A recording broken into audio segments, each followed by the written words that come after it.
So, hello all, welcome to English Honors classes. I am Ashutosh Dutt Mishra, and as you know that we were going through the drama वोल्पोने। तो वोल्पोने की ये दूसरी class होगी। पिछली class में हमने Ben Jonson के बारे में समझा था कि आफ्टर ऑल जॉनसन जो हैं वो मतलब उनके लाइफ को समझने की कोशिश की थी। वो विलियम शेक्सपियर से कैसे अलग हैं और कैसे वो एलिजाबेथन ड्रामेटिस्ट से अलग हैं, वो समझने की कोशिश की थी। वोल्पोने का बेसिक सा इंट्रोडक्शन भी दिया था कि वोल्पोने उनका ड्रामा लिखा हुआ है, उनके और भी जो ड्रामाज हैं उसके बारे में भी बात की थी।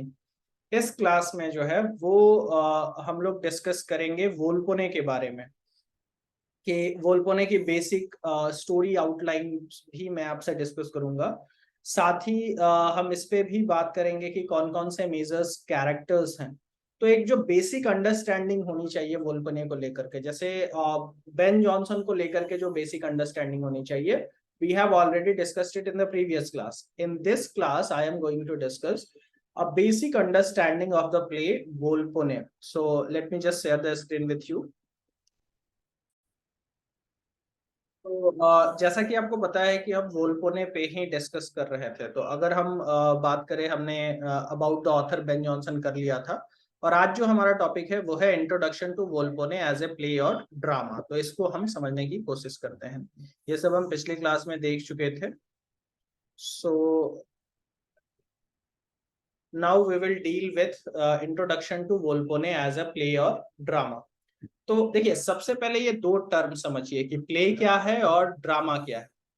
तो प्ले और ड्रामा लगभग इंटरचेंजेबल टर्म्स है। मतलब जहां पे आप प्ले बोल रहे हो वहां पे ड्रामा भी बोल सकते हो, जहां ड्रामा बोल रहे हो वहां प्ले जैसे वर्ड्स का भी इस्तेमाल किया जा सकता है। But what you need to understand is कि जब ड्रामा को परफॉर्म किया जा रहा है तब वो प्ले कहलाता है, और जब वो अपने रिटन फॉर्मेट में है, स्क्रिप्ट के फॉर्म में है, तब आप उसको ड्रामा कहते हैं। When a drama is being performed it is known as a play. तो वोल्पोने भी एक प्ले ही है, एक ड्रामा ही है बेसिकली। ये आपको समझना है। ड्रामा जो है एक लिटरेचर का ऐसा फॉर्मेट है जिसमें हर इंफॉर्मेशन जो है वो आपको रिटन फॉर्मेट या डायलॉग्स के फॉर्म में अवेलेबल कराई जाती है। ये नॉवेल्स से अलग होता है। नॉवेल्स में राइटर्स अपने कमेंट्स ऐड करता हुआ चलता है या फिर पूरा डिस्क्रिप्शन जो है वो दिया रहता है। ड्रामा में each and every information, almost most of the information are being conveyed with the medium of dialogues. तो ज्यादातर इंफॉर्मेशन जो है वो डायलॉग के फॉर्मेट में आपको ड्रामा में अवेलेबल हो पाता है। ये समझना जरूरी है। तो वोल्पोने एक ड्रामा है। कैसा ड्रामा? जो एलिजाबेथन एज के बाद, यानी कि जैकोबियन ड्रामा है, जैकोबियन एज में लिखा गया, बेन जॉनसन ने लिखा। ड्रामा में भी अगर आप टाइप की बात कर लो ना, तो वोल्पोने एक कॉमेडी है। वोल्पोने इज बेसिकली अ कॉमेडी। अब देखो, ड्रामा को आप दो पार्ट में डिवाइड कर सकते हो। पहला जिसको हम ट्रेजेडी कहते हैं और दूसरा जिसको कॉमेडी कहते हैं। ट्रेजेडी का मतलब होता है वैसा ड्रामा जिसकी स्टोरी जो है अंत में सैड एंडिंग वाली हो, और कॉमेडी होता है जिसमें अंत में हैप्पी एंडिंग। ये एक बेसिक सा डिवीजन था ट्रेजेडी और कॉमेडी को लेकर के ड्रामा में। बट बाद में फिर मिक्स करके भी लिखा गया। When we talk about वोल्पोने, वोल्पोने को अगर हम बात करें तो ये एक कॉमेडी है। द फॉक्स जो मैंने लिख रखा है, तो वोल्पोने द फॉक्स इसका पूरा टाइटल हुआ करता था, या फिर कई बार द फॉक्स भी एक अलग से टाइटल था। तो we can either say it Volpone और द फॉक्स, और we can also say it Volpone the fox. Fox भेड़िया, और वो अपनी चालबाजी के लिए जाना जाता है। वो जो फॉक्स का कैरेक्टरिस्टिक्स है, वोल्पोने का भी जो कैरेक्टरिस्टिक्स है वो वही है। स्टोरी में हम समझेंगे कि किस तरीके से जो चालाकी होती है, एक चालाकी के अलावा जो टर्म्स इस्तेमाल किया जा सकता है, मतलब धूर्तता जिसको आप कहते हो, तो वो फॉक्स की कैरेक्टरिस्टिक्स है। So this is basically a comedy. Comedy में भी ये सैटारिकल कॉमेडी है। मैंने बेन जॉनसन समझाते हुए आपको ये समझाया था कि what why Ben Jonson was different, क्योंकि इसके पहले सिर्फ ट्रेजेडी या कॉमेडी ऐसे एग्जैक्ट क्लियर डिवीजन करके लिखा जा रहा था। शेक्सपियर ने ट्रेजेडी और कॉमेडी को मिक्स किया। वोल्पोने की जो कॉमेडी थी वो सिर्फ लाफ्टर क्रिएट करने के लिए नहीं थी, बल्कि सटायर के लिए थी। सटायर का मतलब व्यंग करना, मैंने आपको समझाया था पिछली क्लास में। So this comedy is basically a satirical comedy, means satire का मतलब कि बहुत हल्के फुल्के अंदाज में लोगों को ये एहसास दिला देना कि आखिर वो क्या कर रहे हैं, और कमेंट करना सोसाइटी के हार्सनेस पे, सोसाइटी के जो हॉलोनेस है उस पे कमेंट करना एक तरीके से। सेकेंड थिंग इज ये कॉमेडी ऑफ ह्यूमर भी है। बेन जॉनसन की अपनी एक थ्योरी ऑफ ह्यूमर थी। थ्योरी ऑफ ह्यूमर पे मैंने बोला था कि मैं आपको डिटेल में बात करूंगा। अभी के लिए आप इतना समझिए कि इंसान में जैसे बोला जाता है ना कि 5 तत्वों से इंसान बना हुआ है। मेडाइवल एज में एक थ्योरी चल रही थी कि इंसान के अंदर 4 जूसेस होते हैं सॉरी, जिसको बेन जॉनसन ने ह्यूमर का नाम दिया। और वही ह्यूमर, मतलब जिसमें वो ह्यूमर जितना ज्यादा होगा उसका कैरेक्टर वैसे ही डिफाइन होगा। जैसे एंगर था, मेलानकोली था, ठीक है, उसके अलावा आपका कॉलर, एक तरीके से जिसको ड्राइनेस आप बोलो। तो कैरेक्टराइजेशन के कौन कैरेक्टराइजेशन का जो प्रोसेस है कि कोई कैरेक्टर गुस्सैल स्वभाव का होगा, बहुत एंग्री तरीके से बिहेव करेगा, कोई कैरेक्टर थोड़ा सा फनी होगा। तो इसके पीछे के जो रीजंस है उसको बायोलॉजी से कनेक्ट करने की कोशिश की गई। So this is what theory of humour is, basic level के अंडरस्टैंडिंग के लिए कि एक इंसान के अंदर 4 जूसेस होते हैं, और मतलब लिक्विड फॉर्मेट जैसा मान लीजिए, जैसे ब्लड जिसके अंदर ज्यादा है तो वो एंग्री कैरेक्टरिस्टिक्स का होगा, तो इस तरीके से करके। और जिसके अंदर मेलानकली ज्यादा है वो थोड़ा उदास प्रवृत्ति का रहेगा, ठीक है, कोई थोड़ा सा हंसमुख प्रवृत्ति का रहेगा। तो ऐसे कैरेक्टर्स डेवलप किए, और ह्यूमर मतलब डायलॉग्स के फॉर्म में कॉमेडी क्रिएट की गई। That is why it is also known as comedy of humour. 2 type की कॉमेडी होती है, फर्स्ट ईयर में आपने पढ़ा होगा, मतलब कॉमेडी ऑफ ह्यूमर और कॉमेडी ऑफ मैनर्स को भी पढ़ा होगा। तो वोल्पोने जो है वो कॉमेडी में सैटारिकल कॉमेडी भी है और कॉमेडी ऑफ ह्यूमर है, ये आपको ध्यान रखना है। और इसका जो बेसिक थीम है वो लेगेसी हंटिंग का थीम है। What is legacy hunting? You need to understand this particular term as well. तो लेगेसी हंटिंग क्या होता है, आपको ये टर्म भी समझना है कि आखिर आफ्टर ऑल लेगेसी हंटिंग क्या है। तो अगर मैं आपको समझाऊं, लेगेसी का मतलब जो आपको अपने पेरेंट्स से इनहेरिट होकर के मिलता है वो आपकी लेगेसी, यानी आपके पास जो भी प्रॉपर्टीज है वो आपकी लेगेसी है। तो लेगेसी हंटिंग का जो कॉन्सेप्ट है, इस कहानी का जो थीम है वो लेगेसी हंटिंग का है, मतलब किसी की प्रॉपर्टी को हंट करना यानी कि हड़पना। तो इसमें वोल्पोने नाम का एक आदमी है जिसके पास बहुत सारी प्रॉपर्टी है सॉरी। तो वोल्पोने नाम का एक आदमी है जिसके पास बहुत सारी प्रॉपर्टी है, एक वेनेटियन जेंटलमैन है, means a person who belongs to Venice. और वो जो प्रॉपर्टी है वो उसको क्या करना चाहता है, उसकी प्रॉपर्टी को बहुत सारे लोग हड़पना चाहते हैं। बट इंटरेस्टिंग बात यह है कि वोल्पोने इतना बेवकूफ है नहीं जितना वो दिखाता है कि आओ मेरी प्रॉपर्टी जो है वो ले लो, क्योंकि वोल्पोने का कोई लीगल हायर नहीं है। लीगल हायर नहीं होने का मतलब कि कोई ऑफ स्प्रिंग, कोई संतान नहीं है उसकी। एंड दैट इज वाई जो थीम है इसका उसको समझा जाएगा लेगेसी हंटिंग का थीम। तो वोल्पोने की प्रॉपर्टी बहुत सारे लोग हड़पना चाहते हैं, लेकिन वोल्पोने खुद भी बहुत सारी लोगों की प्रॉपर्टीज जो है वो हड़प रहा होता है। That is the scene. तो just a minute. That is what legacy hunting is. Legacy hunting का जो मतलब है वो वही है कि किसी की प्रॉपर्टी को हड़पने की कोशिश करना। इस थीम पे बहुत सारे ड्रामास लिखे गए, बहुत सारे स्टोरीज भी लिखी गई, बहुत सारी कहानियां क्रिएट की गई, बहुत सारे नॉवेल्स भी लिखे गए। So this is a very interesting theme that is being used in Jacobian as. और बेन जॉनसन के टाइम पे ये थीम खूब पॉपुलर रहा, बाद में भी ये पॉपुलर रहा कि आप देखेंगे कि कोई एक व्यक्ति है जिसके पास बहुत सारी प्रॉपर्टी है, और कुछ लोग हैं जो उसकी प्रॉपर्टी को हड़पना चाहते हैं, और इसी के जरिए कॉमेडी क्रिएट की जाती है, उसका लालच दिखाया जाता है। So that is what the theme of Volpone. तो वोल्पोने एक ऐसा ड्रामा है जिसमें लेगेसी हंटिंग की थीम पे फोकस किया गया। Now if I talk about कि मैंने आपको ये बता दिया। So just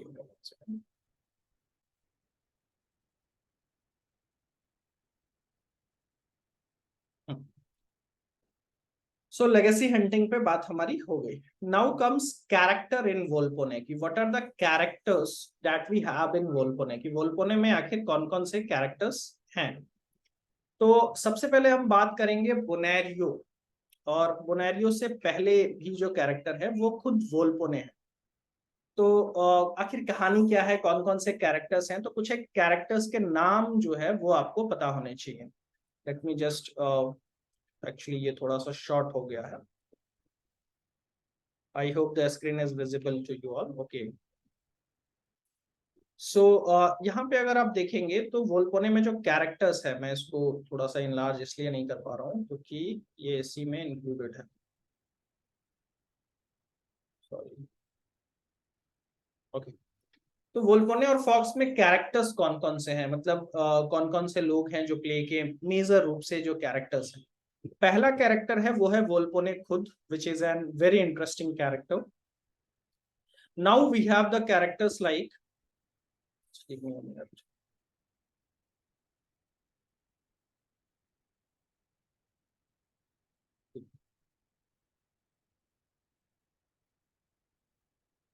So, okay. तो वोल्पोने में जो पहला कैरेक्टर है वो वोल्पोने खुद है। So the title character Volpone is a cunning, cunning का मतलब धूर्त होता है, एक cunning and wealthy Venetian magnate. तो एक बहुत पैसे वाला व्यक्ति है, वेनिस में रहता है, वेनिस इटली का एक शहर है। he pretends to be ailing, वो ऐसा दिखाता है कि वो बीमार है और बूढ़ा हो रहा है, बहुत बीमार है। and on the verge of death to attract gifts and wealth from various greedy characters who hope to inherit his fortune। तो वोल्पोने खुद एक ऐसा कैरेक्टर है जो ये दिखाता है कि उसके पास बहुत सारी प्रॉपर्टी है, और फिर वो ये दिखाता है कि वो बहुत बीमार है, बूढ़ा हो रहा है और बीमार है, कभी भी मर सकता है, ताकि लोग उसके पास आए, उसकी सेवा करें, उसको गिफ्ट दे कि ये खुश रहेगा तो मुझे ही अपनी पूरी प्रॉपर्टी दे देगा। वोल्पोने बीमार है नहीं, वो बूढ़ा जरूर हो रहा है लेकिन वो इतनी जल्दी मरने वाला नहीं है, वो ऐसा शो करता है कि वो जल्दी मरने वाला है। So this is the point. Second जो बहुत इंपॉर्टेंट कैरेक्टर है वो है आपका मॉस्का, वो is a very interesting character. Mosca जो है वो इटालियन में इसको फ्लाई कहेंगे, एक ऐसी मक्खी है वो। मतलब आप इसको समझिए, इस कैरेक्टराइजेशन को बहुत इंटरेस्टिंग तरीके से, कि वोल्पोने को आप एक बीस्ट समझ लो, एक ऐसा राक्षस, एक दैट बेसिक तरीके से, और जिसके आसपास एक मक्खी है जो भिनभिना रही है, और उसी राक्षस से वो अपना, वो पैरासाइट की तरह, उसको उसी राक्षस से बहुत फायदा है। तो वो उस फ्लाई की तरह है मॉस्का। हालांकि अंत ऐसा होगा ना, यू विल बी सरप्राइज कि ये मक्खी ही वो राक्षस में तब्दील हो जाएगी, वो उसमें बदल जाएगा। So the second character is Mosca in Italian, which is fly. So Mosca is Volpone clever and witty servant. तो Mosca का जो servant है वो है, सॉरी, Mosca जो है वो Volpone का servant है एक तरीके से। He is a schemer who assists Volpone in deceiving the other characters and orchestrating an elaborate plot to exploit their greed. Point ये है कि वोल्पोने जो भी प्लानिंग करता है कि कैसे लोग मुझे गिफ्ट्स दे, उसको एग्जीक्यूट करने का काम मॉस्का का है। Mosca who is the servant of Volpone. तो कैरेक्टर्स के नाम आप याद रखते जाएंगे। The first one is Volpone, the second one is Mosca who is the servant, in Italian it means fly. The third is Voltore. Voltore Italian में जिसको vulture कहते हैं, चमगादड़। Voltore is a greedy lawyer. तो वो एक lawyer है who eagerly seeks to become Volpone's heir and inherit his wealth। वो भी एक सूटर है जो वोल्पोने की वेल्थ को मैनेज करना चाहता है। और जो वोल्पोने की वेल्थ को इनहेरिट करना चाहता है, उसे वोल्पोने की जो प्रॉपर्टीज है उसको हड़पना चाहता है। वो एक लॉयर है, और कई बार वो वोल्पोने को जितनी भी लीगल सर्विसेज है, जैसे उसका विल बनाना और भी जो लीगल सर्विसेज है, वो बहुत फ्री में, और उसे गिफ्ट भी प्रोवाइड करते रहता है ताकि वोल्पोने उसे अपनी प्रॉपर्टी दे दे। Next one is Corbaccio. Corbaccio is also a very interesting character. तो पहला कैरेक्टर वोल्पोने, दूसरा मॉस्का, तीसरा वोल्टेयर, चौथा कैरेक्टर हमारे पास है कॉर्वेसियो। कॉर्वेसियो जो है वो भी एक बड़ा बूढ़ा होता हुआ आदमी है।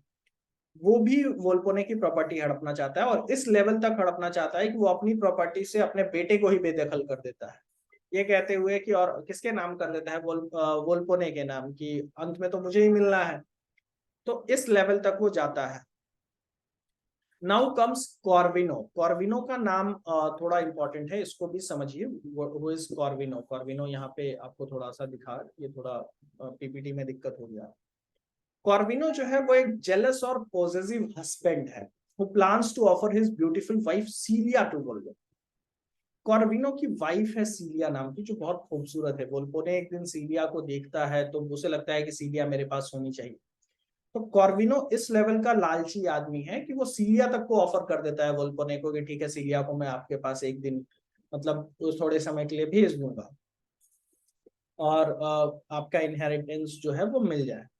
Then we have comes the Bonario. So Corbaccio and Corvino जो है उसकी ब्यूटीफुल वाइफ है। And now we have the character of बोनारियो।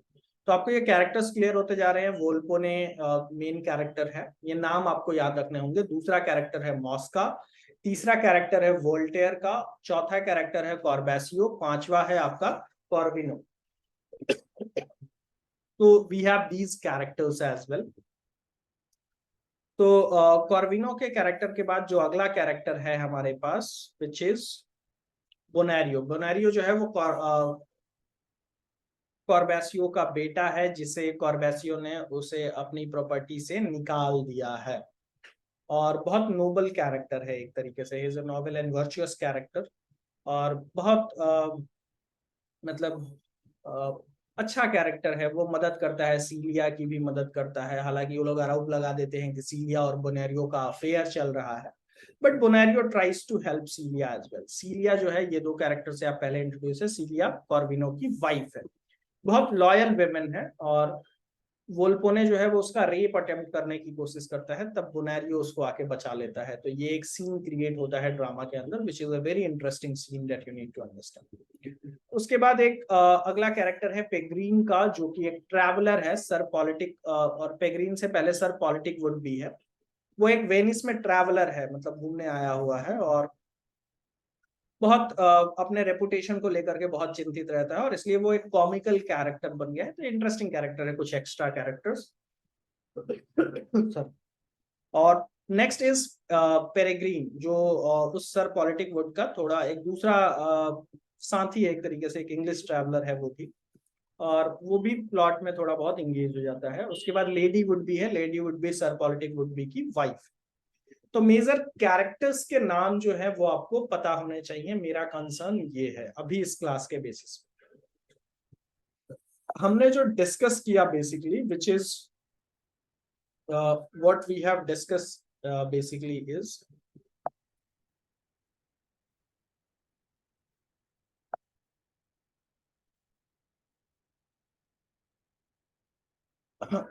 आज जो हमने डिस्कस किया कि प्ले क्या होता है, और जब किसी ड्रामा को परफॉर्म करेंगे ड्रामा क्या होता है, ये हमने समझने की कोशिश की। दूसरा हमने समझा कि वोल्पोने जो है वो फॉक्स उसका टाइटल था, या वोल्पोने और द फॉक्स हम उसको कहते हैं। फॉक्स क्यों है? क्योंकि फॉक्स की चालाकी के लिए। और वोल्पोने बहुत चालाक, बहुत कनिंग, बहुत धूर्त किस्म का व्यक्ति है। कॉमेडी है ये। कॉमेडी क्या होता है हमने समझा। सैटारिकल कॉमेडी में भी सैटारिकल कॉमेडी है, और कॉमेडी ऑफ ह्यूमर की कैटेगरी में आता है। थ्योरी ऑफ ह्यूमर इसमें आता है, और लेगेसी हंटिंग जो टर्म है उसको भी हमने समझने की कोशिश की। नेक्स्ट अगर हम बात करें तो